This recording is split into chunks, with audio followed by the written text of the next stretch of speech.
सी, आज हम जो नया चैप्टर करेंगे दैट इज प्रेपोजिशन, उसकी इंपॉर्टेंस क्या है, क्यों हम लोग उसको पढ़ रहे हैं, वो आई डोंट थिंक सो मुझे बताने की जरूरत है। आपके एग्जाम में 3 to 4 क्वेश्चंस जो हैं प्रेपोजिशन से आ सकते हैं इजीली। अभी तक इतने ही क्वेश्चंस आते रहे हैं, यानी ये जो चैप्टर है इसमें से 3 to 4 मार्क्स का आपके पेपर में अपीयर हो सकता है। अभी ये 3 to 4 मार्क्स वेरी कर सकता है। हो सकता है एग्जामिनर +4 भी कर दे, माई मतलब 5 क्वेश्चंस भी डाल दे, 6 भी डाल दे, डिपेंड करता है एग्जामिनर पे। और हो सकता है कम भी कर दे। बट हम लोग इस चैप्टर को अच्छे से पढ़ के जाएंगे because 4 marks means a lot, right? तो with this intention and considering the relevance of the chapter, हम लोग इस चैप्टर को शुरू करते हैं। देखो, प्रेपोजिशन। अभी प्रेपोजिशन चैप्टर जो है, जितना मैं यहाँ पे करा रही हूँ, 67 के आसपास या 70 के आसपास रूल्स हैं, ठीक है?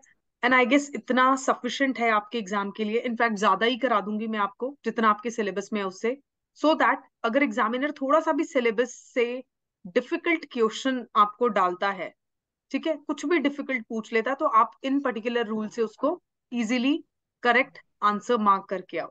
ठीक है, ये जो रूल्स हम आज यहाँ पढ़ेंगे, तो ये रूल्स जो हैं सफिशिएंट होंगे प्रेपोजिशन चैप्टर के लिए। ठीक है, उसके बाद ये चैप्टर एक बार जब फिनिश हो जाएगा तो हम प्रीवियस क्वेश्चंस जो आए हुए हैं उनको देखेंगे। और आप देखना बहुत सारे क्वेश्चंस इसी रूल्स में से कवर हो जाएंगे आपके। ठीक है, तो इस चैप्टर को ध्यान से कर लेना। 4 marks are quite easy to score अगर क्वेश्चन पेपर में 4 क्वेश्चंस इस चैप्टर में से आ जाते हैं तो। ठीक है। अभी देखो, अभी देखो ये जो वर्ड है प्रेपोजिशन, राइट? ठीक है, देखो मेरी क्या अप्रोच रहती है, मैं आपको डे 1 से एक चीज समझाती हूँ। कोई भी डेफिनेशन को समझना है, कोई भी कॉन्सेप्ट को समझना है, कोई भी वोकैबुलरी को भी इनफैक्ट इंग्लिश में अगर आपको समझना है, तो आप ब्रेक करके समझो वर्ड्स को। जैसे एक पूरा वर्ड है प्रेपोजिशन, इसको ब्रेक करो। प्री एंड पोजिशन, मतलब कोई भी ऐसा वर्ड जो पहले आए, ठीक है, प्री पोजिशनड हो, उसको हम बेसिकली क्या बोलते हैं? प्रेपोजिशन बोलते हैं। ठीक है, तो प्रेपोजिशन बेसिकली होगा क्या? ये बेसिकली एक ऐसा वर्ड होगा सेंटेंस में जो बेसिकली क्या करेगा? रिलेशनशिप शो करेगा किसी भी नाउन एंड प्रोनाउन का, किसी भी दूसरे नाउन या प्रोनाउन से एक ही सेंटेंस में। दैट मीन्स अगर ये एक सेंटेंस है, इस सेंटेंस में नाउन 1, देखो अब आप लोगों को इतना तो समझ आ गया नाउन चैप्टर करके या प्रोनाउन चैप्टर करके कि एक सेंटेंस में 1 नाउन और मोर देन 1 नाउन हम यूज कर सकते हैं। There can be more than 1 noun in a sentence, right? और ये भी आपको पता चल गया है कि एक ही सेंटेंस में प्रोनाउन भी मोर देन 1 हो सकते हैं। ठीक है। तो अगर किसी सेंटेंस में नाउन 1 और नाउन 2 में भी मोर देन 1 नाउन है, या प्रोनाउन 1 या pronoun 2 that is more than 1 pronoun है, अब इनके बीच में जब रिलेशनशिप एस्टेब्लिश करना, that is noun 1 and noun 2 के बीच में, या प्रोनाउन 1 और प्रोनाउन 2 के बीच में, तो उसके लिए बेसिकली हम जिन वर्ड्स को यूज करते हैं उन वर्ड्स को हम क्या बोलते हैं?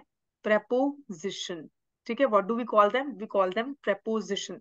ठीक है, अब ये कैसे रिलेशनशिप एस्टेब्लिश होगा वो मैं आपको इन एग्जांपल से एक्सप्लेन करूंगी। बट अभी के लिए आप इस डेफिनेशन पे फोकस करो और इसको समझने की कोशिश करो, क्योंकि हम स्टेप बाय स्टेप आगे बढ़ेंगे। ठीक है। तो प्रेपोजिशन वर्ड जो है that is made up of 2 words, pre plus position. Pre का मतलब होता है पहले, एंड पोजिशन मतलब नाउन की या प्रोनाउन की पोजिशन से, जो सेकेंडरी नाउन या प्रोनाउन होगा उनकी पोजिशन से पहले आप इसको क्या करते हो? यूज करते हो। कैसे, वो मैं आपको अभी एग्जाम्पल में समझाऊंगी।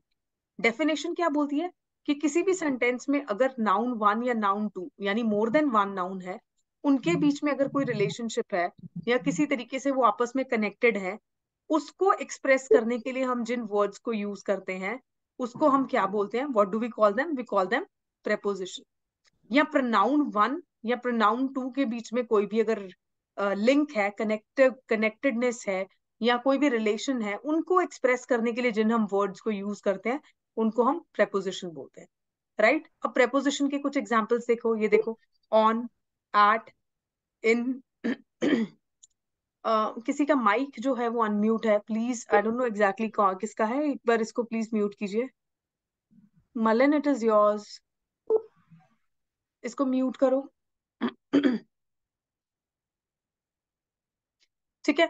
अब देखो यहाँ पे कुछ एग्जाम्पल्स जो है प्रेपोजिशन के क्या हो सकते हैं, ऑन, एट, इन, ठीक है। उसके बाद basically of, with, under, above, over, below, into, by, to, across, after, behind, etcetera.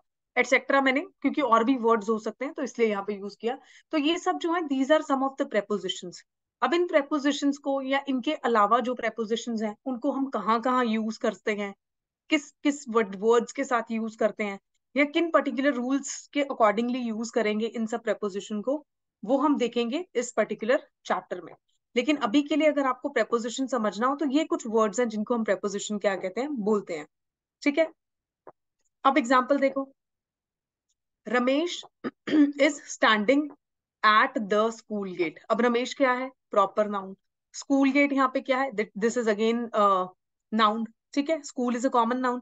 ठीक है, यहाँ पे बेसिकली एट जो है, ठीक है, इस नाउन और इस नाउन को क्या कर रहा है, लिंक कर रहा है।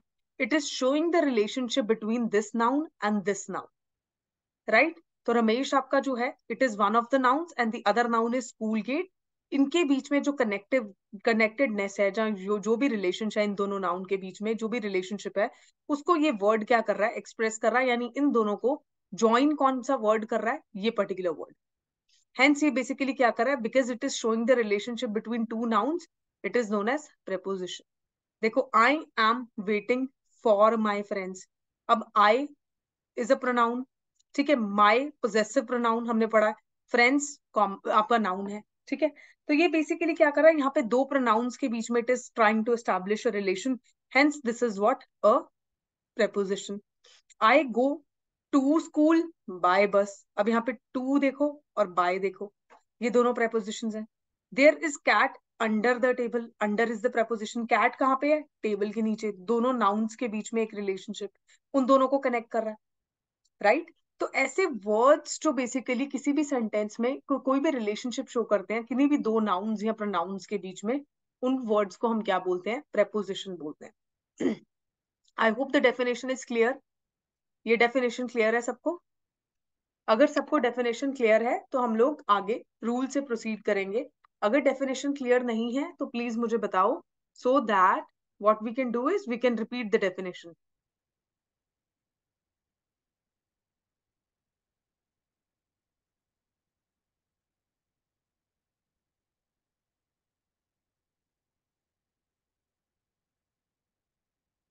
Just let me know in the chat box if anybody is having any problem with the definition or the concept of preposition. देखो, धीरे धीरे जब हम रूल्स पढ़ेंगे तो आपको एग्जैक्टली समझ आता जाएगा। देखो, अभी इस बात पे मत फोकस करना कि मैम यहाँ पे अंडर क्यों यूज किया, यहाँ पे बाय क्यों यूज किया, टू क्यों यूज किया, फॉर क्यों यूज किया, एट क्यों यूज किया, कुछ और क्यों नहीं यूज कर दिया, है ना। तो उसके लिए हम रूल्स जब पढ़ेंगे वो आपको समझ आ जाएगा। रीजन आपको समझ आ जाएगा कि इस प्रेपोजिशन को यहाँ पे क्यों यूज किया। ठीक है, वो रीजन हम रूल्स में पढ़ेंगे, रूल्स की फॉर्म में पढ़ेंगे। ठीक है, बट अभी के लिए इस स्लाइड में हम सिर्फ डेफिनेशन या फिर कॉन्सेप्ट के ऊपर फोकस कर रहे हैं, that is this particular line. और कुछ एग्जाम्पल्स ये वाले जो आपको पता होने चाहिए कि क्या प्रेपोजिशन होती है। ठीक है, बाकी जैसे जैसे रूल्स आएंगे वो मैं आपको समझा दूंगी धीरे धीरे। ठीक है। ओके, अब चलिए हम लोग रूल नंबर 1 से प्रोसीड करते हैं। ठीक है, मैं डेफिनेशन बीच बीच में रिपीट भी कर दूंगी इन केस अगर किसी को कुछ इशू है तो। देखो, रूल नंबर 1 को कैसे समझेंगे।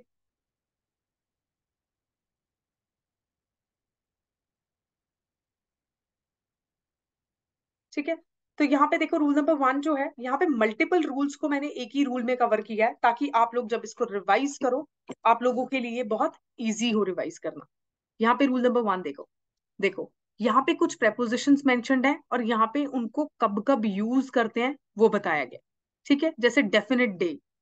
जब भी किसी सेंटेंस के अंदर एक डेफिनेट डे की बात की जाएगी, आप क्या यूज करोगे, ऑन प्रेपोजिशन को यूज करोगे, राइट। अब जरूरी नहीं है ऑन प्रेपोजिशन को हम हमेशा डेफिनेट डे के साथ यूज करते हैं, इसका यूज और जगह भी होगा, वो हम देख लेंगे आने वाली स्लाइड्स में।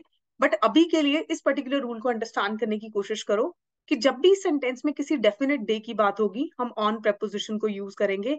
जैसे I will meet you on Sunday, अभी संडे क्या है, डेफिनेट डे। इस पूरे सेंटेंस में जो संडे है उसको स्पेसिफाई कर दिया कि मैं आपसे कौन से दिन मिलूंगी। एग्जैक्ट पता है ना आपको, डेफिनेट डे पता है आपको कब मिलना है। फॉर एग्जाम्पल ये संडे है आने वाला, ठीक है, today is Wednesday and for example if I am talking about the coming Sunday, तो Sunday you know the exact day now, तो आपके पास एक डेफिनेट डे है। तो जब आपके पास एक डेफिनेट डे मेंशन्ड होगा सेंटेंस में, उससे पहले आप कौन सा प्रेपोजिशन यूज करोगे, ऑन यूज करोगे। सिमिलरली अगर सेंटेंस में आपके पास डेफिनेट टाइम है तो आप एट यूज करोगे। For example I will meet you at 9 o'clock। अब 9 o'clock is the exact time जब मैं आपको मिलूंगी, तो मैंने आपको डेफिनेट टाइम भी बता दिया। तो सेंटेंस में जब डेफिनेट टाइम मेंशन्ड होगा आप क्या यूज करोगे, एट यूज करोगे। ठीक है। थर्ड देखो, डेफिनेट मंथ अगर गिवन है तो आप क्या यूज करोगे, in. For example I will meet you in December, ठीक है, अभी डिसम्बर आने वाला मंथ है, तो इन डिसम्बर मैंने स्पेसिफाई कर दिया कौन सा मंथ। जब मैं आपको एक डेफिनेट मंथ दूंगी किसी सेंटेंस में, आप उसके साथ इन प्रेपोजिशन को क्या करोगे, यूज करोगे। अगर डेफिनेट ईयर बताऊं मैं आपको या वीक बताऊं, तो उस केस में आप इन यूज करोगे, in preposition. I will meet you in 2023, 2023 क्या है, एक स्पेसिफिक ईयर बता दिया मैंने आपको, तो यहाँ पे आप बेसिकली क्या यूज करोगे, इन प्रेपोजिशन। अगर मैं आपको डेफिनेट लोकेशन भी बताऊं कि मैं आपको कहां पर मिलूंगी, तो आप उस केस में एट प्रेपोजिशन यूज करोगे। I will meet you at Delhi और may be at Arunachal Pradesh. तो एट आप कहाँ यूज करते हो, एक डेफिनेट लोकेशन के साथ यूज कर सकते हो और डेफिनेट टाइम के साथ भी यूज कर सकते हो। तो एट को आप कहाँ यूज करते हो, दो चीजों के साथ, definite location and definite time के साथ। ठीक है। डेफिनेट डेट अगर दी होगी तो उस केस में आप क्या यूज करोगे, ऑन यूज करोगे। जैसे I will meet you on 15th August, तो ऑन आप कहाँ यूज करते हो, दो केसेस में, जब आपको डेफिनेट डेट दी होती है या डेफिनेट डे दिया होता है। ठीक है, उस केस में आप क्या यूज करते हो, ऑन यूज करते हो। इन आप कहाँ यूज करते हो, जब आपके पास दो चीजें होती हैं, या तो डेफिनेट मंथ गिवन है आपको या डेफिनेट ईयर गिवन है या डेफिनेट वीक गिवन है। For example I will meet you in the second week of December. यहाँ पे देखो, I will meet you in, in क्या है आपका, इन जो है वो बेसिकली आपका एक प्रेपोजिशन है जो मैंने किसके साथ यूज किया, वीक के साथ। इसमें बेसिकली क्या दिया हुआ है, एक डेफिनेट वीक मेंशन्ड है। कौन सा वीक, सेकंड वीक। कौन से मंथ का, दिसंबर मंथ का। तो सेकंड वीक ऑफ दिसंबर, ठीक है। तो सेकंड वीक ऑफ दिसंबर में मैं आपको क्या मिलूंगी, मिलूंगी। अब ये सोचोगे यहाँ पे ऑफ क्यों यूज किया मैम ने, यहाँ तो डेफिनेट मंथ यूज था। लेकिन देखो ना, सेकंड वीक कौन से मंथ का सेकंड वीक है, इसलिए मैंने यहाँ पे ऑफ यूज किया। दिसंबर मंथ का सेकंड वीक है, वो ऐसा नहीं बोल रहा है कि सेकंड वीक इन दिसंबर, यहाँ पे इन दिसंबर नहीं आएगा, यहाँ पे ऑफ दिसंबर ही आएगा।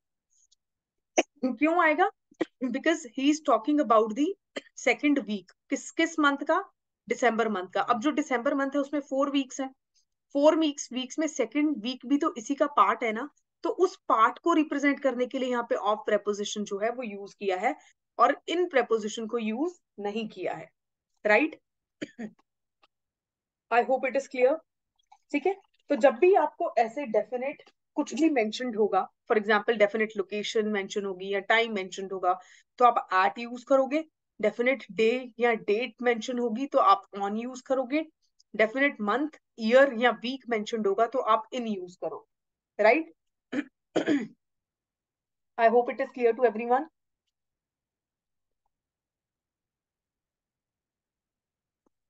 यहाँ पे ऑफ वाला कॉन्सेप्ट मैंने आपको एक्सप्लेन कर दिया। सेकंड वीक जो है that is the part of December, 4 weeks होते हैं ना, उनमें से second week is part of December. तो उस पार्ट को रिप्रेजेंट करने के लिए यहाँ पे ऑफ प्रेपोजिशन जो है वो यूज किया है। अब एक चीज और समझना इसमें, एक चीज और इसमें मैं आपको नोटिस कराऊंगी। आर्टिकल चैप्टर में हमने पढ़ा था कि हम फिजिकल पोजिशंस के साथ या कोई भी ऐसा वर्ड जब फर्स्ट सेकंड जो ऑर्डिनल बेसिकली होते हैं, ऑर्डिनल्स जो होते हैं, ऑर्डिनल्स क्या होते हैं, ऑर्डिनल्स जो होते हैं वो बेसिकली ऐसी पोजिशंस होती हैं जैसे कि first, second, third, for example second last, ठीक है, लास्ट, ये सब बेसिकली क्या है, इनको हम ऑर्डिनल्स बोलते हैं। ठीक है, ये आपको एक ऑर्डर बताते हैं या एक आपको के बेसिकली क्या बताते हैं, पोजीशन बताते हैं। तो ये जो ऑर्डिनल्स होते हैं इनके साथ हम कौन सा प्रेपोजिशन यूज करते हैं, द प्रेपोजिशन। पढ़ा था हमने, उसमें प्रेपोजिशन कह रही हूँ, आर्टिकल कौन सा यूज करते हैं, द आर्टिकल। इनके साथ डेफिनेट आर्टिकल यूज होता है, द आर्टिकल। तो ये हमने द वाला जो रूल था वो आर्टिकल चैप्टर में पढ़ा था। रिमेंबर कि फिजिकल पोजिशंस के साथ आप बेसिकली क्या यूज करोगे, यू विल यूज द। उसमें हमने पढ़ा था फर्स्ट के साथ हम द यूज करते हैं, सेकंड के साथ भी द यूज करते हैं, रिमेंबर।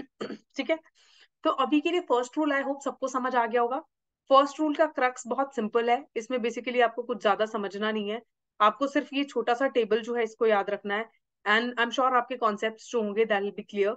आपको सिर्फ इतना याद रखना है, तीन मेन प्रेपोजिशन की इस रूल में बात की गई है। ठीक है, ऑल्दो मैंने यहाँ पे सबका एग्जाम्पल्स अलग करके बताने थे इसलिए मैंने यहाँ पे इसको थोड़ा सा बड़ा कर दिया, बट यहाँ पे मेनली थ्री रूल्स की बात की गई है। देखो कौन कौन से थ्री रूल्स की, एट प्रेपोजिशंस की, एट की, ऑन की और इन की।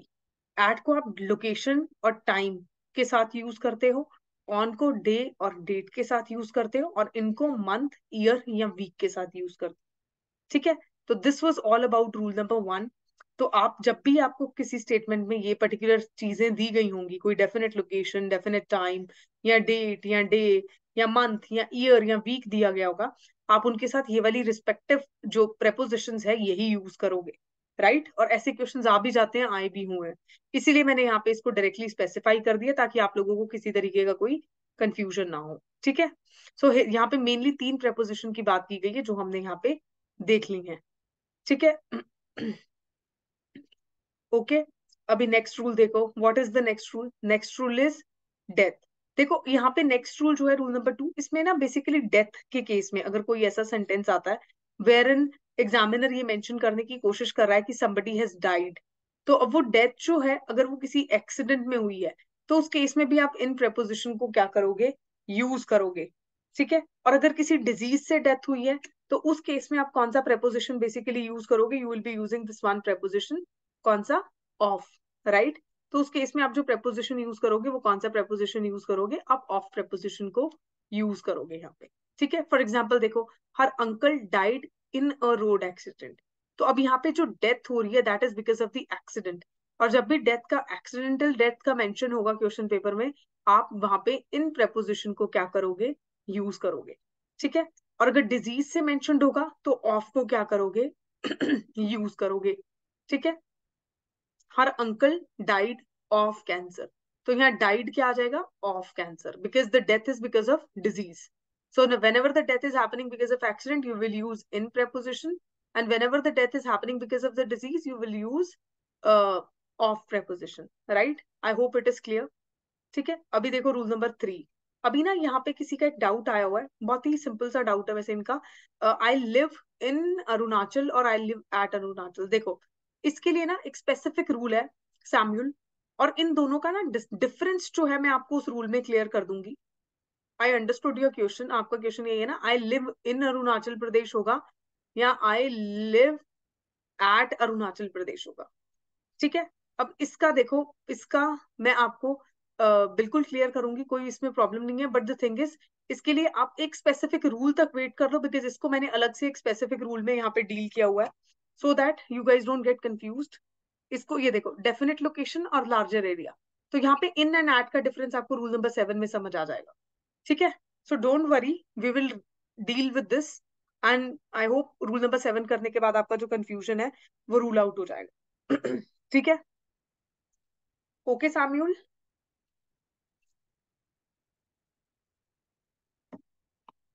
Right Samuel.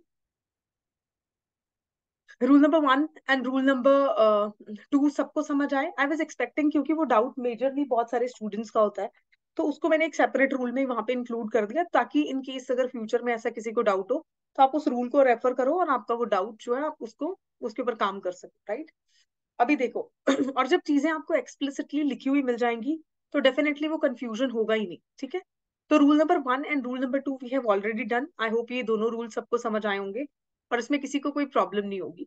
But before I proceed to the rule number 3, just let me know about the speed. मैं स्पीड जो है वो बहुत ज्यादा फास्ट तो नहीं है, या ओके स्पीड है? जस्ट लेट मी नो, जल्दी से स्पीड का बता दो। अगर स्पीड थोड़ा फास्ट लग रहा है तो late me no, I will just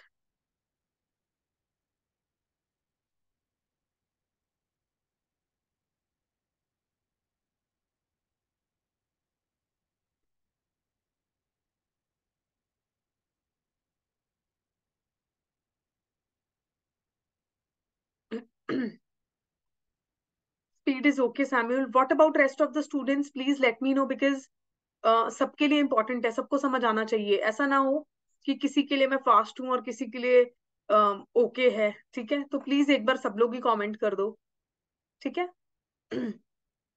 because I don't want वो हम लोग चैप्टर खत्म भी कर लें और वो सबको समझ भी ना आए। ठीक है, चलिए ओके, मैक्सिमम लोगों के कमेंट्स आ ही गए हैं, तो let's just proceed with the same pace. देखो, अब रूल नंबर 3 है। रूल नंबर 3 में ना हम एक प्रेपोजिशन के बारे में पढ़ेंगे, विद प्रेपोजिशन। इस पर्टिकुलर प्रेपोजिशन को हम कहाँ यूज करते हैं? देखो, इस प्रेपोजिशन को हम यूज करते हैं जब भी कोई सेंटेंस एग्जामिनर आपको देगा और वहां पे उसने किसी भी टूल को मेंशन किया है, या कोई भी ऐसा काम हो रहा है जो किसी स्पेसिफिक इंस्ट्रूमेंट से हो रहा है, या कोई भी वेपन के यूज का बताया गया है, तो इनमें से किसी भी तीनों चीजों को मेंशन किया गया है, या कोई भी ऐसा वर्क जो इनमें से किसी भी तीन चीजों से, टूल से, इंस्ट्रूमेंट से या वेपन से हो रहा है, तो आप उसके साथ बेसिकली क्या यूज करोगे? विद प्रेपोजिशन को यूज करोगे। तो टूल, इंस्ट्रूमेंट्स एंड वेपन्स के साथ आप कौन सा प्रेपोजिशन यूज करते हो? With preposition. एग्जाम्पल देखो, she always writes with a pencil. अभी पेंसिल क्या है? Pencil is a tool use to write. ठीक है, इसको इंस्ट्रूमेंट बोल रहे हो, टूल बोल लो, वट एवर, राइट। तो लिखने के लिए पेंसिल यूज होती है। अब पेंसिल जो है वो बेसिकली एक इंस्ट्रूमेंट बोलो, टूल बोल लो, वो क्या, उसके साथ आप कौन सा प्रेपोजिशन यूज कर रहे हो? विद यूज कर रहे हो। तो she always writes with the pencil, किसके साथ लिख रही है? पेंसिल के साथ। तो pencil is a tool used for writing, hence यहाँ पे विद प्रेपोजिशन यूज किया। Draw a circle with a compass. अब कंपस भी एक बेसिकली ज्योमेट्रिकल इंस्ट्रूमेंट है। ठीक है, जिससे हम क्या करते हैं? वेरियस वेरियस डायग्राम्स ड्रॉ करते हैं, मेनली सर्कल हम ड्रॉ करते हैं, राइट। तो यहाँ पे हम इसको, इसके लिए क्या यूज करेंगे? इस पर्टिकुलर इंस्ट्रूमेंट के साथ कौन सा प्रेपोजिशन यूज करेंगे? विद। अब वेपन के केस में देखो, this this is knife with which she was murdered. तो नाइफ विद विच, अब नाइफ को यहाँ कैसे यूज किया गया? As a weapon. तो वेपन के साथ भी आप बेसिकली विद प्रपोजिशन को क्या करते हो? यूज करते हो। ठीक है, so this is one use of the with preposition. Tools के साथ, इंस्ट्रूमेंट्स के साथ, वेपन्स के साथ। तो ऐसे कुछ भी एग्जांपल्स आएंगे जहां पे किसी किसी ना किसी टूल को यूज करने की बात की गई है, या इंस्ट्रूमेंट को, या किसी वेपन के साथ कुछ किया जा रहा है, तो उस केस में आप उनके साथ विद प्रेपोजिशन को क्या करोगे? यूज करोगे, right. So this was your rule number 3। अभी तक हमने 3 रूल्स पढ़े। रूल नंबर 1 में हमने देखा कि डेफिनेट डे और बेसिकली डेफिनेट डेट के साथ हम कौन सा बेसिकली यूज करते हैं? ऑन प्रेपोजिशन यूज करते हैं। डेफिनेट मंथ, ईयर और वीक के साथ हम क्या यूज करते हैं? इन यूज करते हैं। और डेफिनेट टाइम के साथ और डेफिनेट लोकेशन के साथ हम क्या यूज करते हैं? एट यूज करते हैं। तो ऑन, इन, एट का हमने देखा। डेथ के केस में अगर एक्सीडेंटल डेथ है तो इन प्रेपोजिशन यूज करेंगे, जैसे कि यहाँ पे किया, डाइड इन रोड एक्सीडेंट। और अगर डिजीज से डेथ हुई है तो डाइड ऑफ कैंसर। देखो, कैंसर इज अ डिजीज ना, तो वहां आ जाएगा। विद को आप कहाँ यूज करोगे? टूल्स, इंस्ट्रूमेंट्स एंड वेपन्स के साथ यूज करोगे, right. So these were the main 3 rules जहां से हमने शुरू किया। अभी नेक्स्ट रूल पे चलो। Next rule is rule number 4। देखो, रूल नंबर 4 में ना यहाँ पे वेरियस प्रेपोजिशंस दी गई हैं जिनका यूज हम समझेंगे। जैसे ऑन को हम अभी तक कहाँ यूज कर रहे थे? We were using on specific day और डेट के कॉन्टेक्स्ट में। हमने इस रूल में पढ़ा ना कि यहाँ पे देखो, ऑन डे और डेट के कॉन्टेक्स्ट में हम यूज कर रहे हैं, राइट। यहाँ पे ऑन का बेसिकली यूज मैंने आपको बोला था ना, एक किसी और कॉन्टेक्स्ट में भी हम ऑन को पढ़ेंगे। तो यहाँ पे ऑन को हम बेसिकली किस चीज के लिए और जगह यूज कर रहे हैं? देखो, when on top of something touching surface, ये मैंने बहुत ही शॉर्ट फॉर्म में लिखा है ताकि आप लोगों को समझ आ जाए। देखो, जब भी कोई एक पर्टिकुलर चीज is placed on the other thing, एक पर्टिकुलर थिंग के ऊपर जब कोई दूसरी चीज जो है वो आपने रखी है, और इस पर्टिकुलर थिंग का जो सरफेस है that is touching the surface of thing A. ठीक है, for example this is table. ठीक है, अब टेबल के ऊपर आपने क्या रख दी? बुक रख दी। This is book, right. अब ये बुक जब आपने टेबल पे रखी तो पहली चीज, ये बुक कहाँ प्लेस्ड है? टॉप ऑफ द टेबल पे प्लेस्ड है, ठीक है। और the surface of the book is touching the surface of the table, this is the surface of the table also and surface of the book also, दोनों touch कर रहे हैं। तो when something is on the top of something and surface भी touch हो रहा है, उस केस में आप ऑन भी, ऑन preposition को यूज करोगे। जैसे कि देखो यहाँ पे कोई एग्जाम्पल ऑन का, for example please keep the book on the table. ठीक है, तो यहाँ पे बुक ऑन द टेबल कहाँ रखनी है, टेबल पे रखनी है। तो जब आप रखोगे टेबल पे, the book will be on the table, मतलब टॉप ऑफ द टेबल होगी, plus the surface of the book will also be touching the table. Right, अब मैं आपको बोलूं कि इस बुक को टेबल के नीचे रख दो यहाँ पे, तो बुक क्या होगी, नीचे होगी टेबल से, बट क्या इस टेबल का सरफेस जो है इसको टच कर रहा होगा, नहीं ना, it will be under the table. तो इस केस में आप क्या यूज करोगे, अंडर प्रेपोजिशन को यूज करोगे, जब कोई भी चीज बीनीथ ऑफ समथिंग है, किसी चीज के नीचे है। अब इसी बुक को उठा के नीचे जब रख दोगे, तो ये टेबल जो है वो अलग से पड़ा, ये बुक जो है अलग से पड़ी है, बट बुक जो है इसके नीचे पड़ी है। तो उस नीचे पड़े होने को रिप्रेजेंट करने के लिए आप अंडर जो है प्रेपोजिशन यूज करते हो, जब आपको ये बताना हो कि something is kept beneath something. और जरूरी नहीं है कि उनका सरफेस टच हो रहा हो, क्योंकि यहाँ पे देखो, बुक अगर यहाँ पड़ी है और टेबल अगर यहाँ है, तो इनका surface is not touching with each other, right. तो उस केस में आप अंडर प्रेपोजिशन को यूज करोगे। राइट, यहाँ पे माउस का एग्जाम्पल है, देखो the rat hid under the table. अब ये टेबल है, for example this is a table. अब इसके नीचे बेसिकली अगर कोई रैट जो है वो बेसिकली क्या कर रहा है, हाइड कर रहा है। तो ये रैट जो है वो टेबल के नीचे है ना, तो उस बीनीथ को, उस बीनीथ द टेबल को रिप्रेजेंट करने के लिए हम यहाँ अंडर जो है वो यूज कर रहे हैं प्रेपोजिशन। राइट, ठीक है। अब देखो, दो चीजें हमने पढ़ ली। नंबर वन, हमने पढ़ा कि ऑन हम किस केस में यूज कर रहे हैं और अंडर हम किस केस में यूज कर रहे हैं। ऑन हम कब यूज करते हैं, जब कोई भी वन थिंग को आप दूसरी थिंग के ऊपर रखते हो, on the top of it, और उसका सरफेस भी बेसिकली क्या हो रहा होता है, टच हो रहा होता है। तो उस केस में आप ऑन प्रेपोजिशन को यूज करते हो। वन थिंग ये पढ़ी। सेकेंड थिंग ये पढ़ी कि इसी चीज को उठा के जब आप इस टेबल के नीचे रख दोगे, तो ये जो पर्टिकुलर थिंग है, this is beneath the table, इसके नीचे बीनीथ है, तो but the surface is not touching. तो बेसिकली क्या करेंगे उस केस में, आप बेसिकली कौन सा प्रेपोजिशन यूज करोगे, अंडर प्रेपोजिशन यूज करोगे। ठीक है, फॉर एग्जाम्पल द रैट और the mouse hid under the table. Next देखो, नेक्स्ट क्या बोल रहा है, when above something no surface contact fixed position।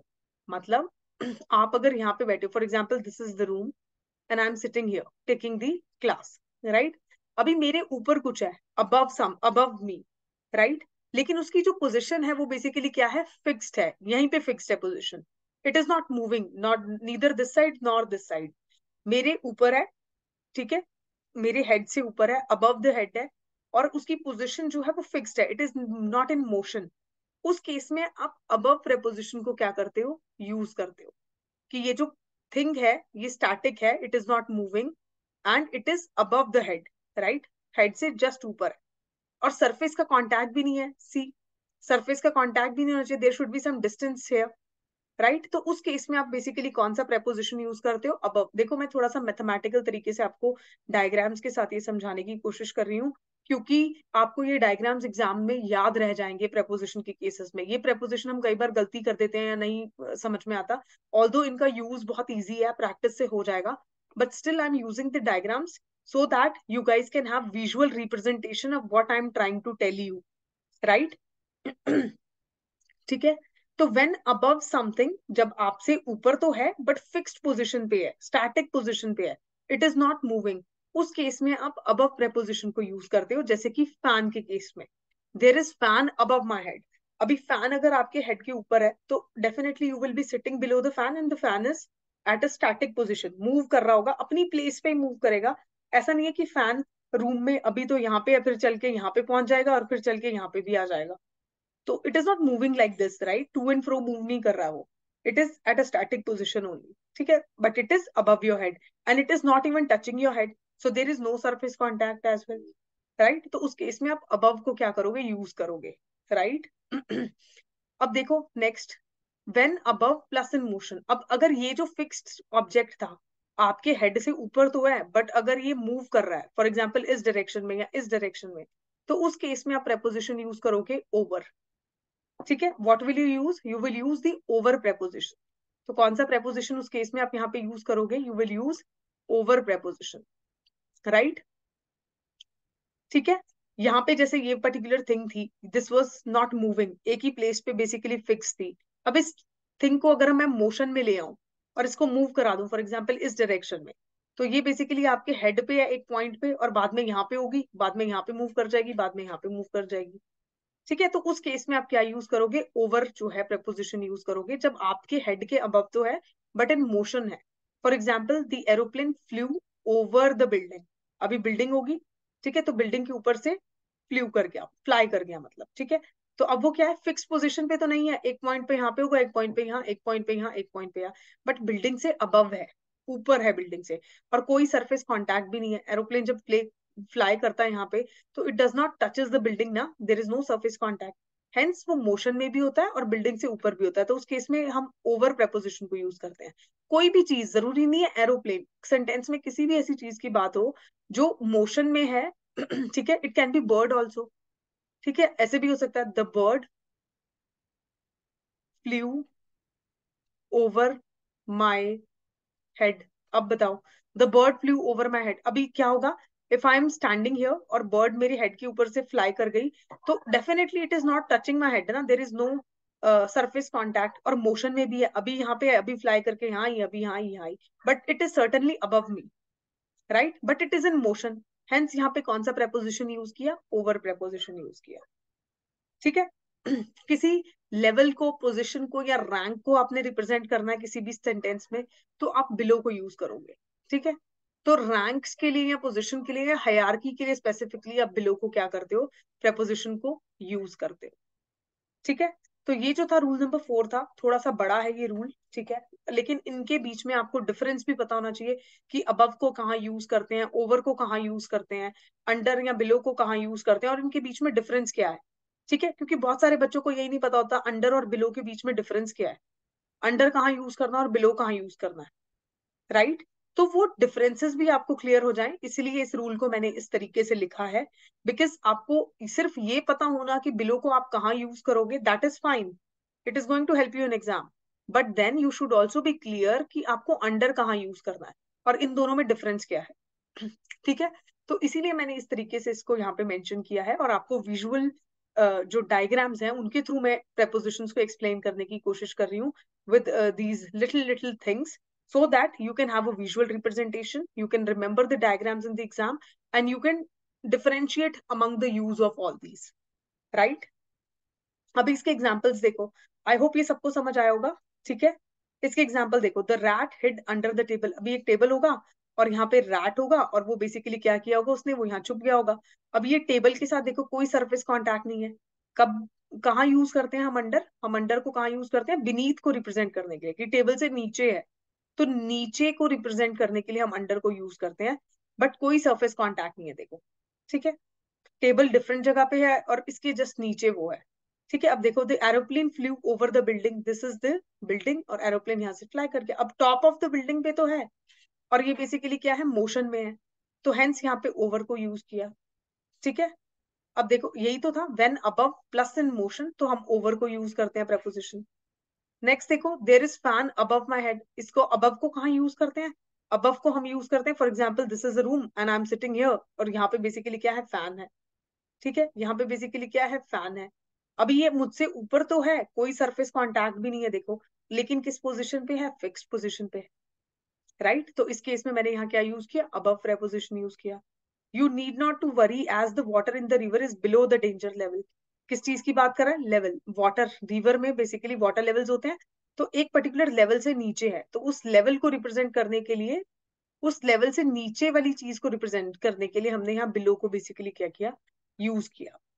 ठीक है, कोई पोजीशन होगी, मान लो किसी ऑर्गेनाइजेशन में, किसी हायरार्की को आपने रिप्रेजेंट करना है कहीं पे, तो उस चीज को भी रिप्रेजेंट करने के आप बिलो प्रेपोजिशन को यूज करोगे।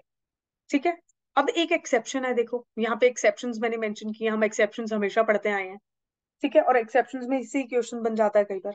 ओवर को लेके हम एक और एक्सेप्शन पढ़ते हैं, अभी मैंने आपको क्या बताया, ओवर हम कब यूज करते हैं, वी यूज ओवर जब बेसिकली ये बिल्डिंग है, बिल्डिंग के ऊपर से एरोप्लेन फ्लाई कर रहा है, और it is moving, it is in motion, fix position पे नहीं है, लेकिन अबव है, ठीक है, बिल्डिंग से ऊपर है, अबव है, but it is in motion, तो हम क्या यूज करते हैं, ओवर यूज करते हैं।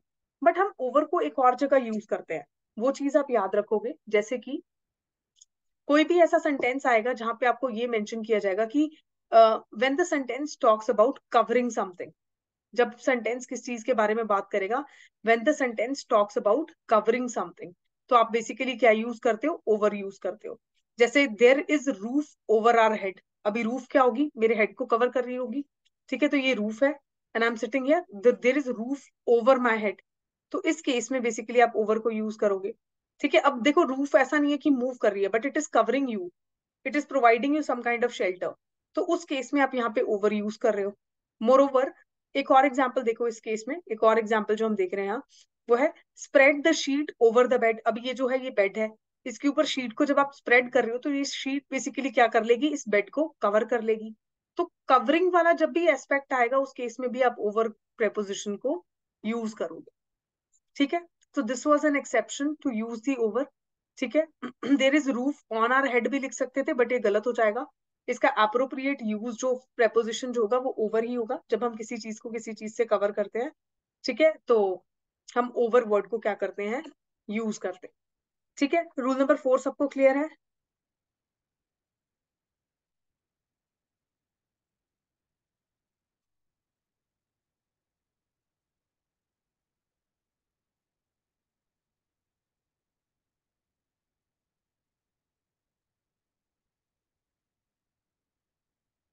एनी कंफ्यूजन किसी भी पर्टिकुलर एक प्रेपोजिशन को लेके? I hope you all are liking this diagrammatic representation, कुछ कुछ चीजें याद रह रही हैं डायग्राम से?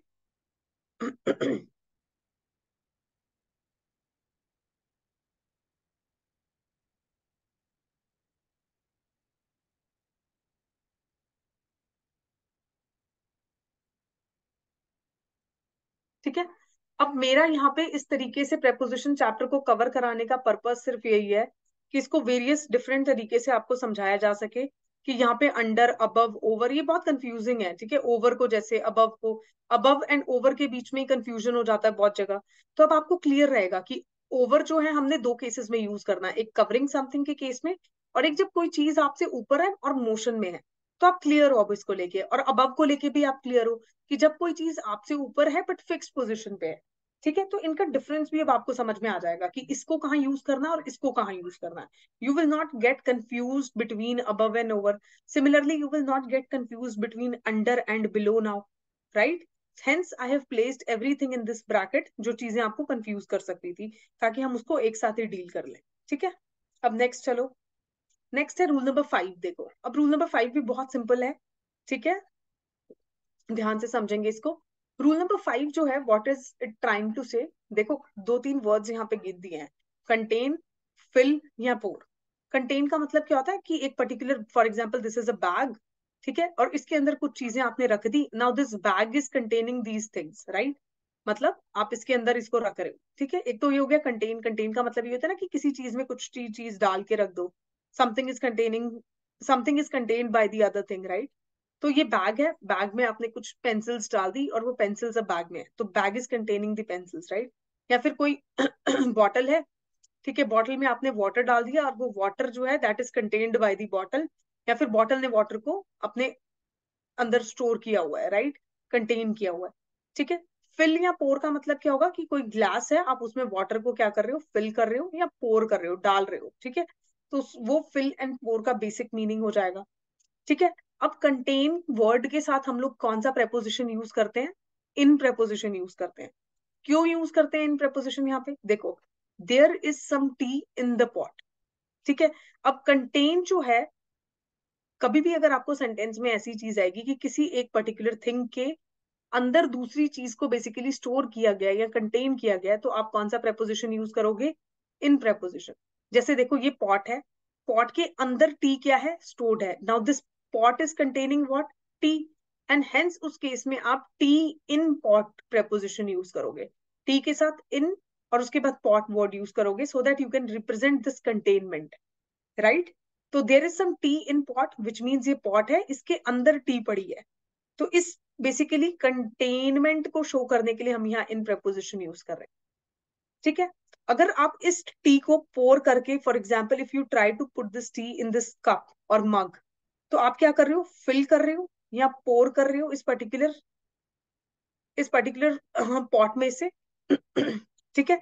तो अब जब फिल या पोर हो रही होगी वो टी, तो आप क्या यूज करोगे, इनटू यूज करोगे। For example I poured some water into the glass, या I poured some tea into the cup.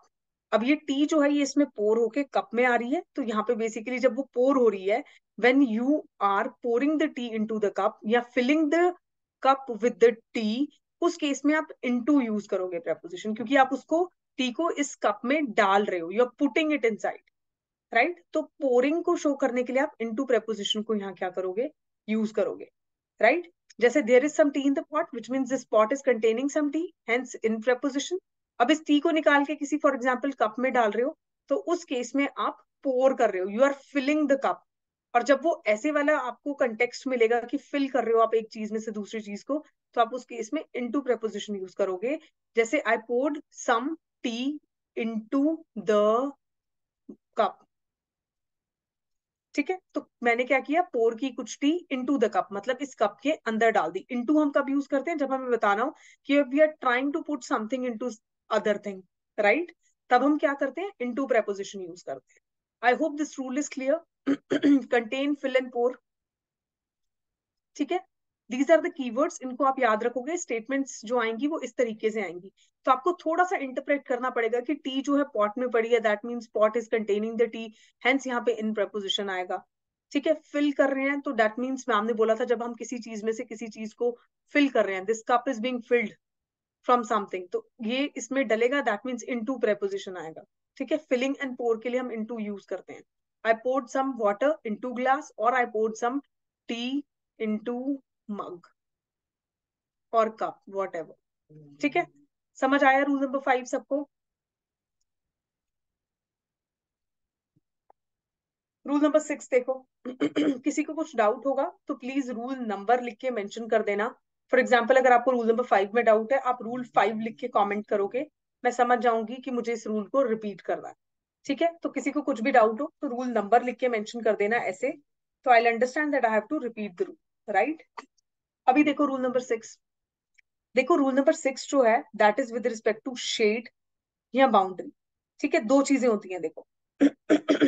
अगर शेड के केस में है या बाउंड्री के केस में है, तो आप इन प्रपोजिशन को यूज करोगे। For example shade basically tree की शेड की बात कर रहा है, it is talking about the shade of the tree, ठीक है। अब शेड या किसी बाउंड्री के अंदर किसी चीज की बात हो रही है, for example this is a tree, यहाँ पे सन है, ठीक है। अभी सन की क्या बनेगी, एक शेड बनेगी, सॉरी ट्री की क्या बनेगी, एक शेड बनेगी, इस तरीके से शैडो बोलते हैं ना इसको, ठीक है। तो समझ में क्या होता है कि जब सन डायरेक्टली ट्री के ऊपर आ रहा है तो शैडो बनती है। अब वो शेड जो है, if someone is sitting inside the shade, इसके अंदर अगर, इस बाउंड्री के अंदर अगर कोई बैठा है या कुछ चीज आपने रखी है, तो उस केस में भी आप इन प्रपोजिशन को यूज करोगे, ठीक है। ये क्वेश्चंस यूजुअली आ जाते हैं बिकॉज थोड़ा सा कंफ्यूजन रहता है इनमें स्टूडेंट्स को। तो यहाँ पे किसी भी ट्री की अगर शेड की बात हो रही है या किसी भी स्पेसिफिक बाउंड्री की बात हो रही है, उस बाउंड्री के अंदर की बात हो रही है, फॉर एग्जाम्पल पार्क है, पार्क की बाउंड्री है, तो पार्क की बाउंड्री के अंदर की बात अगर हो रही है, तो उसके लिए भी आप इन प्रपोजिशन को क्या करोगे, यूज करोगे। तो शेड ऑफ द ट्री की जब भी बात होगी या किसी पार्क की बाउंड्री की या वैसे किसी प्रीमाइस की बाउंड्री की बात होगी, और उस बाउंड्री के अंदर फॉर एग्जांपल कोई कार पार्क्ड है या कोई चिल्ड्रन प्ले कर रहे हैं पार्क में, है ना, बट द थिंग इज उस बाउंड्री के अंदर होने चाहिए, ये चीज याद रखना। तो उस केस में आप इन प्रपोजिशन यूज करोगे। जैसे the boy takes their lessons in the shade of tree, तो in the shade of tree आएगा, under the shade of tree नहीं आएगा, यहाँ देखो in the shade of tree आएगा, वो आपको अंडर के साथ कंफ्यूज करेगा। पर अंडर विल बी रॉन्ग, ये ट्री है, this is the shade of the tree. अब यहाँ पे अगर बैठे हैं तो आप डेफिनेटली इस बाउंड्री के अंदर बैठे हो ना, you are not crossing this boundary while sitting, तो इन आएगा, इनसाइड ऑफ द बाउंड्री है, इनसाइड ऑफ द शेड है, this is inside, this area is inside of the shade ना, हेंस यहाँ पे इन प्रपोजिशन आए। अगर स्टेटमेंट ऐसे बोलता है, अब अंडर कब यूज करोगे, अब अंडर कब यूज करोगे, जब आप एग्जैक्टली बिलो द ट्री बैठे हो। अंडर हम कब यूज करते हैं, जब बिल्कुल बिलो द ट्री बैठे हैं, यहाँ पे, यहाँ पे, ये यहाँ पे, ये यहाँ पे। अब वो शेड का एरिया तो काफी बड़ा होगा, यहाँ पे भी हो सकते हो आप शेड में, बट इस केस में आप इन प्रेपोजिशन यूज करोगे। अगर आप जस्ट बिलो द ट्री बैठे हो, बिल्कुल ट्री के नीचे, समवेयर हेयर, तो आप उस केस में अंडर प्रेपोजिशन यूज करोगे।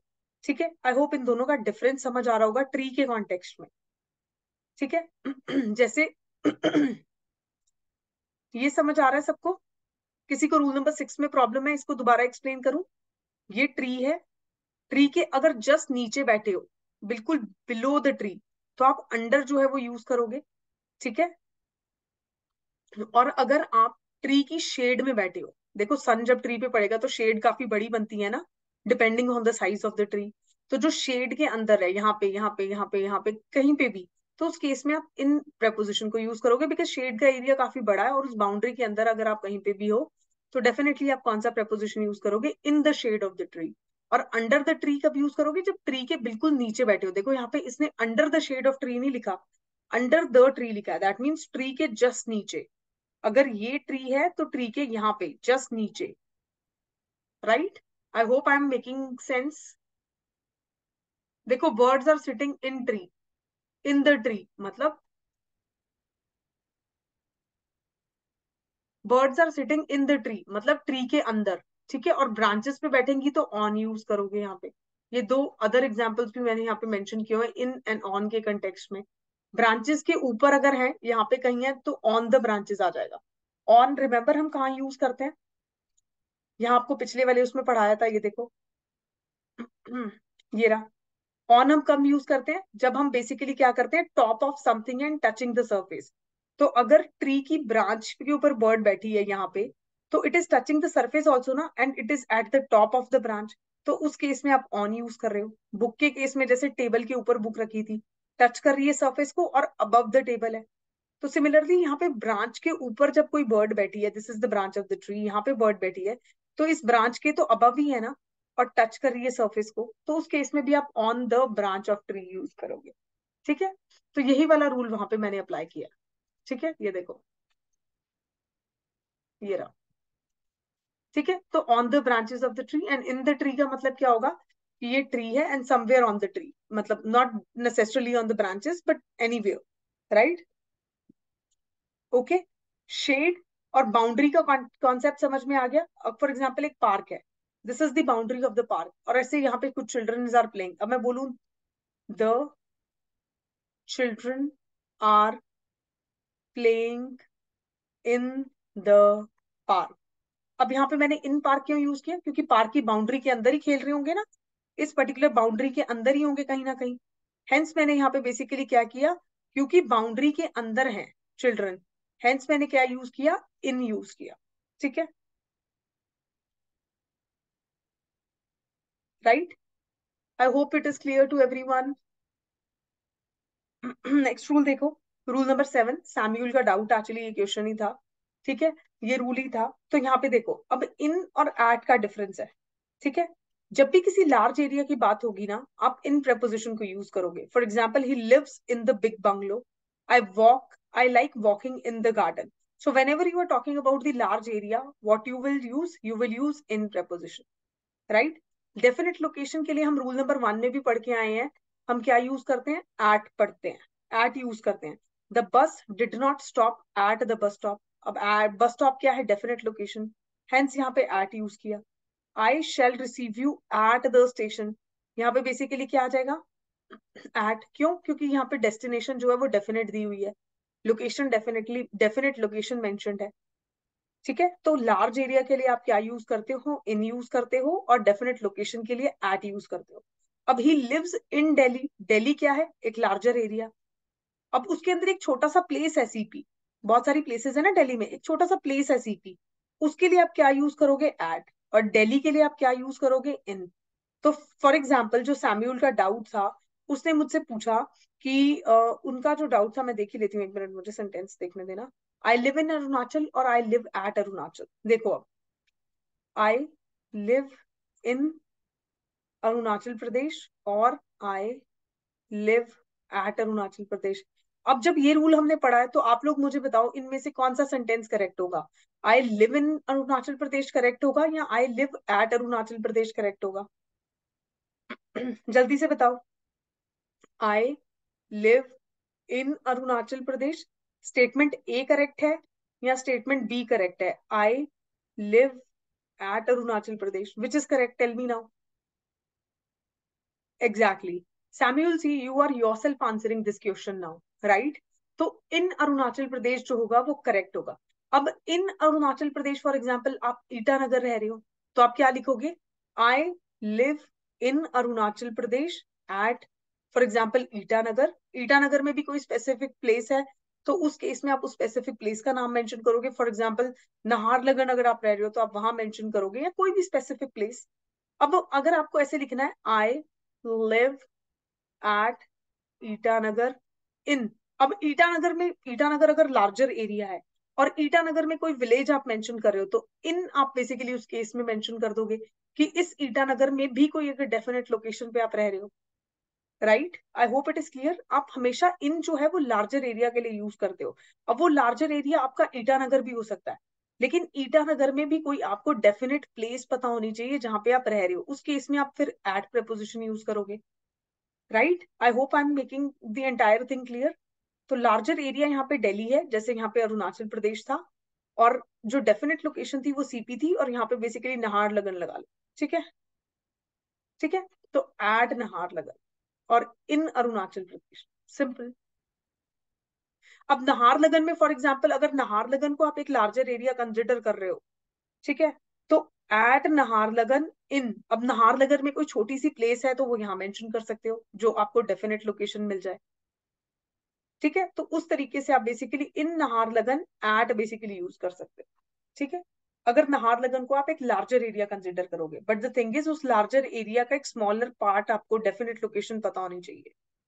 ठीक है, लार्जर एरिया के लिए हम इन यूज करते हैं, और small part of the larger area, इसी एरिया के छोटे पार्ट के लिए हम बेसिकली एट यूज करते हैं।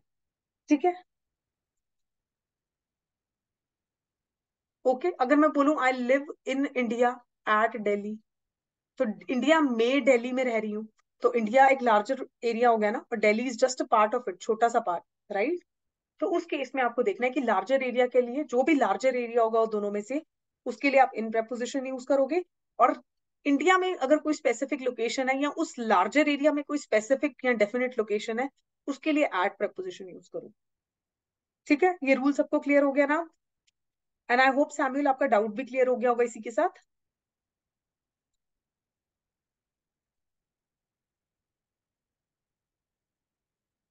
क्लियर है सबको? ठीक है, इजी था ये चैप्टर। अभी हम इसको और भी करेंगे, बट हम इसको अब कल की क्लास में कंटिन्यू करेंगे। There are various other rules which we will be seeing. देखो 67 रूल्स है, और इजीली सब हो जाएंगे। बहुत इजी है, हम डायग्राम से ही इस चैप्टर को करेंगे।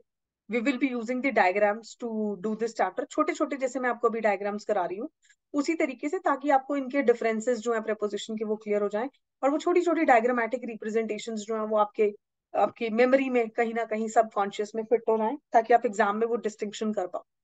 ठीक है, I hope you all like the lecture. I will see you in tomorrow's class with the same chapter. ठीक है, कल हम थोड़ा ज्यादा कवर करेंगे। ठीक है, ये जो नोट्स हैं ये ऑलरेडी इंस्टीट्यूट के पास अवेलेबल है, ये पीपीटी प्रेपोजिशन की। आप लोग प्लीज इंस्टीट्यूट से कलेक्ट कर लीजिए, और जितना मैंने आज कराया है रूल नंबर 7 तक उसको रिवाइज कर लेना। कल हम लोग रूल नंबर 7 से मे बी 20 या 25 तक हम प्रोसीड करें। ठीक है, टुमारो इज थर्सडे ना, तो थर्सडे को 25 तक हम प्रोसीड करेंगे। ठीक है, और कल थोड़ा सा पेस अपना इंक्रीज करेंगे। ठीक है, I hope it is clear to everyone.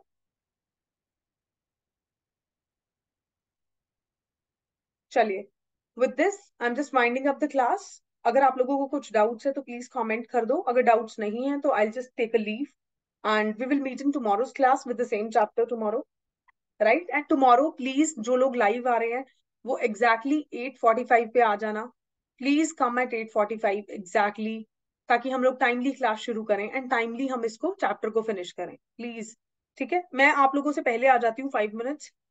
Eight times एक दो बार ऐसा हुआ है when I was not well that I got late, but there was a genuine reason for that and I apologised as well. But then आप लोग please कल से time पे आओगे, ताकि हम 8:45 क्लास शुरू करें और इस चैप्टर को टाइमली फिनिश करें, because exam is near and we need to finish it, right? ठीक है, चलिए, okay. Thank you so much for joining the class. Thank you so much, everyone. I'll see you all tomorrow. Good night.